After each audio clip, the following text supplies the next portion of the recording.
Σκληρή, όλα βασιλικούς τους αναφέρονται. Από λεπτά τίποτα. Μπράβο, ωραία χωριό δεν κανάρθω. Τι να κλέψω τώρα, δεν έχει τίποτα. Μανώλη! Να φύγω από αυτό το βρωμοχωριό. Πας Μανώλης κλέβει, έκανε τόσο μεγάλο λάθος. Μιλάμε για το φώναζε η μάνα του Γιωργάκη. Του έλεγε, από μικρός μόνο μάχες ονειρευόσουν και στην κοιλιά μου όταν σε είχα μάχες έδινες. Είδα και έπρεπε να σε γεννήσω. Και όταν μεγάλωσες, πάρετε σπεκότες, κατσίκια, σκύλους και γάτες. Αλλά έδωσε λίγο, είσαι καλό παιδί. Μην τα πάρεις με τους άλλους. Πιάσε τους μεγάλους να βρουν την άκρη τους. Και εμείς τα βρώνει στη Βιολέτα, χωρίς να ξέρεις. Η μάνα του φοβάταν, αλλά δεν το μαλακούσε. Και έπιασε το παππούδι, δηλαδή στον πατέρα της. Κι όταν έτσι μπορούσε να παππούδι τον τόμο, ανέβαινε ό,τι να έρθει την κόμματα. Και εκεί η μέρα του Μανώλη έμενε ολόκληρες μέρες, κάνοντας παρέα για τους αγγλούς και τα κεράκια. Όταν απέστρεψε, τα ανάβασαν. Ήταν σίγουρη η μάνα ότι κάποια στιγμή ο Μάρκος της θα ηρεμούσε κάτω. Μια άλλη φορά ήταν ο μικρός ο Μάρκος. Τον είχε πάρει ο παππούς του ψηλά στην ψηλίδα του. Τον φύγε και έμεινε μαζί του τη νύχτα. Εδώ έρχομαι για να πόσο μικρός είμαι, του είπε ο παππούς. Εμείς παππού, με ποιους είμαστε, ρώτησε ο Μάρκος. Ό,τι μας λέει και εσύ έχουμε μέσα μας. Για ας μην το ξέρουμε, όλοι μας έχουμε. Για τα μεγάλα και τα μικρά, για τα εύκολα και για τα δύσκολα. Κάθε φορά όμως με τη φασαρία ξεχνάμε το πόσο μας είχε και σκύψουμε το σύγχρονο. Και κάνουμε αυτό που αρέσει τους άλλους. Γι' αυτό και εγώ ερχόμουν εδώ πολλές φορές να πιάσω το κόσμο και να ξεχάσω λίγο αυτό που ήθελαν οι άλλοι. Είναι πιο αυτό που ήθελα εγώ. Και τώρα παππού, τι κάνω. Εγώ ήθελα να βγω τα τάμπου, να τα γυρίσω στο χωριό. Ήθελα να σβήσω το χωριό. Ήθελα να γυρίσω, πάμε. Πρέπει να βρω το Σίμω. Σίμω, σύντζανα. Πρέπει να βρω τον παπά Γρηγόρη και τα γάλια να έρθει. Τι μου λες με τον παπά Γρηγόρη, ο άλλος δεν είναι ο φίλος σου. Σε παρακαλώ ρε Σίμω, πρέπει τα γάλια να έρθει. Θυμάσαι όταν ήμασταν μικροί, θυμάσαι τον Μάρκο μας. Ναι, το θυμάμαι. Κανείς εμπόδιο μπροστά μας μη σταθεί, γιατί εμείς σε μια γροθιά όλοι μαζί. Κανείς εμπόδιο μπροστά μας μη σταθεί, γιατί εμείς σε μια γροθιά όλοι μαζί. Όλοι φίλοι ρίχνουν.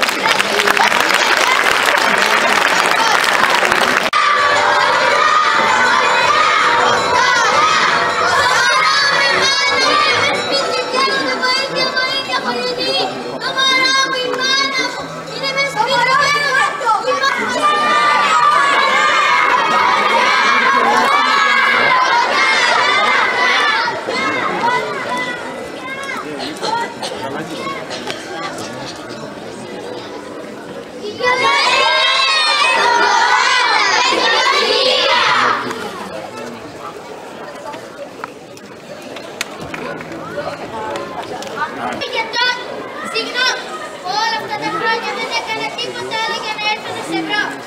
Δεν υπήρξε ούτε μια μέρα που να μην θυμήθηκα τη στιγμή που έφυγες από το χωριό. Ο πατέρας σου σε είχε διαδώσει τρελή. Ήξερα πως ήταν ψέμα. Δεν είπα τίποτα, δεν έκανα. Ήξερα πως είχες τα λογικά σου. Περνούσαν τα χρόνια και όταν νόμιζα πως είχα ξεχάσει, έγινε δέντρο πάνω στην καρδιά μου, που με έπνιγε κάθε μέρα. Τρεπόμουν. Όταν γέννησα τον Νικολίμο, αντί για παραμύθια, του έλεγα τα καμώματά σου και σε αγάπησα το αγόρι. Αλλά ποτέ δεν του είπα σε αγάπησα. Μα δεν ερχόμουν. Ήξερα πως θα αγαπούσα. Ήξερα πως θα περίμενα. Σε σένα με ήθελα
κινδύνευμα.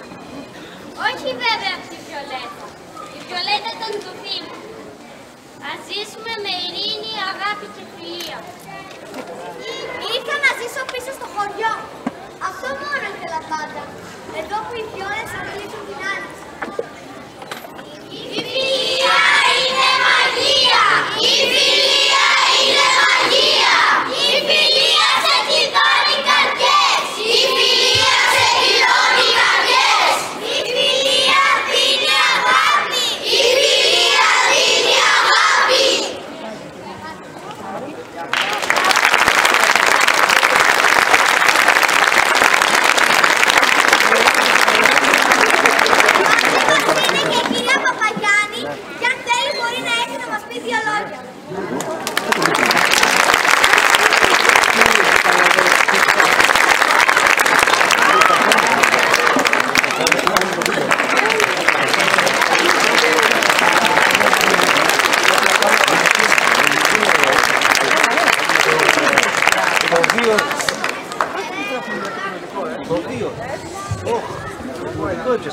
Περίμενε Μαρία, περίμενε. Σας ευχαριστώ όλους πάρα πολύ. Θα ήθελα να είχα μια μεγάλη αγκαλιά, να σας αγκαλιάσω όλο αυτό το σχολείο. Όταν μου είπε η φίλη μου η Μαριλένα ότι θα το προσπαθούσαν, δεν το πίστευα. Αλλά τελικά αυτή η τρελή, υπέροχη Μαριλένα μαζί με τους άλλους δασκάλους αυτού του σχολείου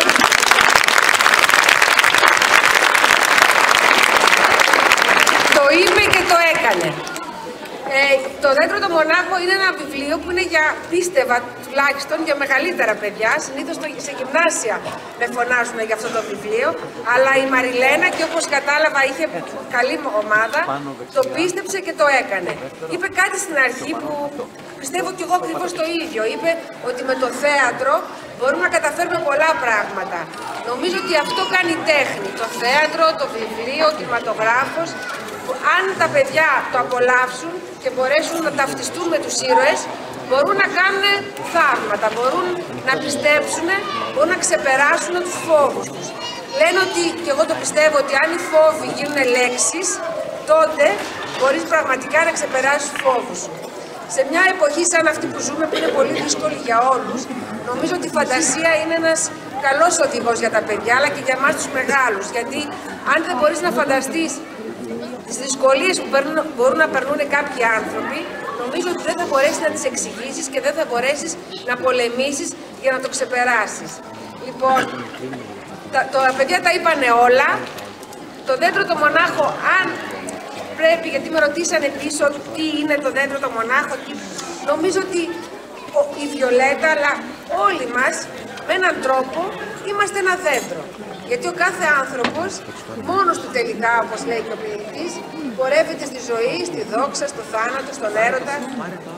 Όμως, αυτό που είναι σημαντικό είναι ότι όπως ένα δέντρο για να φτάσει ψηλά πρέπει να έχει βαθιά τις ρίζες του, έτσι πραγματικά πιστεύω κι εγώ ότι ο καθένας μας, για να μπορέσει να πετάξει ψηλά, πρέπει να φτάνουν βαθιά οι ρίζες του. Εγώ δεν είμαι από την Κρήτη, είμαι από τη Λάρισα, όμως ψάχνοντας να βρω χώμα για να ριζώσω ξανά, βρήκα σε ένα μικρό χωριό εδώ της Κρήτης, τα Καπετανιανά.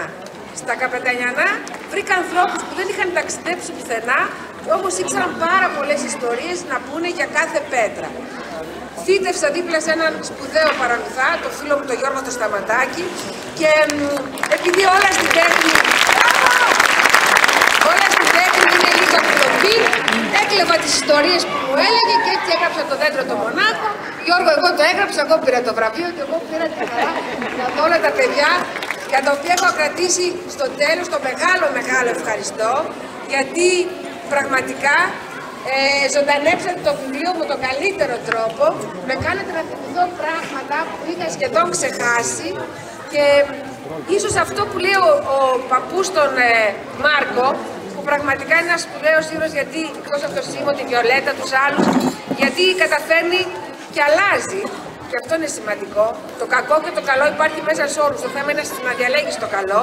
Λέει κάπου ότι το ζύγι το ξεχνάμε το δικό μας, και ειδικά τα παιδιά τώρα που μεγαλώνουν θέλουν να ανήκουν σε μεγάλες ομάδες και γι' αυτό ζυγίζουν με το ζύγι των δυνατών. Εγώ στα Καπετανιανά, σε έναν τόπο δηλαδή ήσυχο, κατάφερα και ξαναζύγισα τη ζωή με το δικό μου ζύγι, κατάλαβα τα πολύτιμα, αυτά που κλειδώνουμε στα σεντούκια για να τα βρούμε όταν μεγαλώσουμε και τελικά τα ξεχνάμε. Λοιπόν, ξανά με τα παιδιά μας από την αρχή, να θυμηθούμε τα πολύτιμα, τα σημαντικά. Την αγάπη, τη φιλία, το σεβασμό στη διαφορετικότητα. Τα παραμύθια αυτό λένε. Δεν λένε ότι θα ζήσουμε για πάντα, λένε ότι ζήσαμε εμείς καλά και αυτοί καλύτερα. Παιδιά, σας ευχαριστώ πάρα πολύ.